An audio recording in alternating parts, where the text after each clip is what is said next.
Hindi na ito isang babala lamang sa hinaharap. Nararamdaman na natin ito ngayon. Ang climate change o pagbabago ng klima ay isang malawakang isyu kung saan naaapektuhan ang buong. Isa sa mga sanhi ng climate change ay ang lubos na paggamit ng fossil fuels, tulad na lamang ng langis at ng karbon.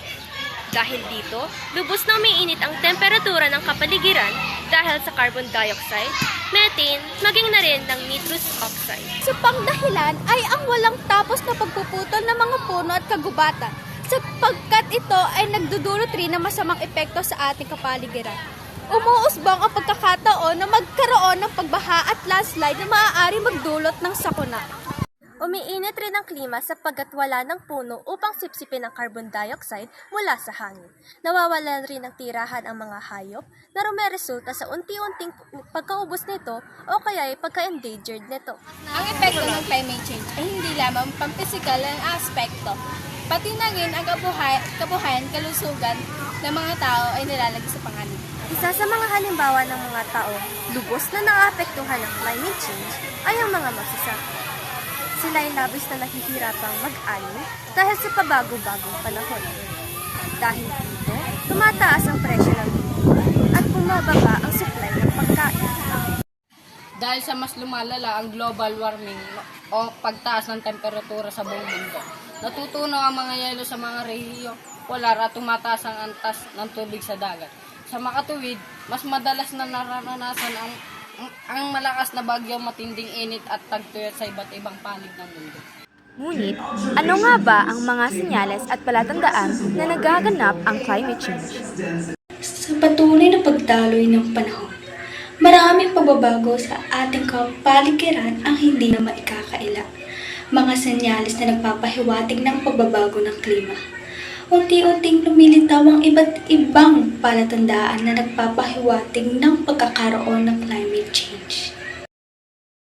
Maoobserbahan ang pagiging mas hindi tiyak ang panahon, kung kaya't ang mga panahon mayroon dapat na malamig na temperatura ay nagiging mainit at maaaring ang mga maiinit na dapat na panahon ay magiging malamig. May mga pagkakataon din na bigla ang mainit o tuyo ang panahon. Dahil dito, nagiging hindi tiyak ang takbo ng panahon sa iba't ibang bahagi ng bansa. Gayon din, mas tumatagal o mas umiikli ang mga panahong tag-ulan at tag-init kung ihambing sa mga nakaraang taon. Pansin din ang hindi pangkaraniwang init sa gabi kahit wala naman ang presensya ng araw sa mga oras na ito. Sa kabilang banda, sa mga lugar na malamig ang klima, may mga obserbasyon na ukol sa pagbabago sa dami at tagal ng yelo o niebe. Higit pa rito, may mga pagkakataong ang yelo ay bumabalot sa ilang bahagi ng mundo ay unting-unting nawawala kahit nasa panahon ng taglamig. Isa pa sa mga palatandaan ay yung pagbabago sa kilos at gawin ng mga hayop at halaman. Dahil sa pagbabago ng klima, may mga hayop na hindi kinakaya ang pagbabago ng init o temperatura ng kanilang lugar na tinatahanan. Sila ay nagtatawag na endangered o kaya tuluyan ng nawawala ng buhay. Maging ang mga insekto ay napaparoon sa mga hindi nila karaniwang tahanan.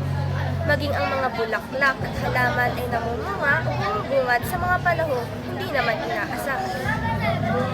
Sa kabuuan, ang mga ito ay malinaw na mga senyales na may nagaganap na pagbabago sa klima. Hindi man agad-agad nararamdaman, unti-unti itong lumilitaw sa ating kapaligiran. Kaya naman, mahalagang magiging mapamatsyag tayo sa mga palatandaang ito bilang paunang hakbang sa mas malalim na pangunawa sa isyong kinakaharap ng ating mundo. Ano ba ang mga aksyon na kailangan nating tandaan at isagawa? Iwasan pa ang mas matinding epekto ng climate change. Mahalagang magsimula na tayong gumawa ng aksyon, kaya naman dapat tayong matulungan ng pangangalaga sa kalikasan. Sa pamamagitan ng pagtatanim ng puno, pagtitipid ng enerhiya at tamang pagmamahal ng basura.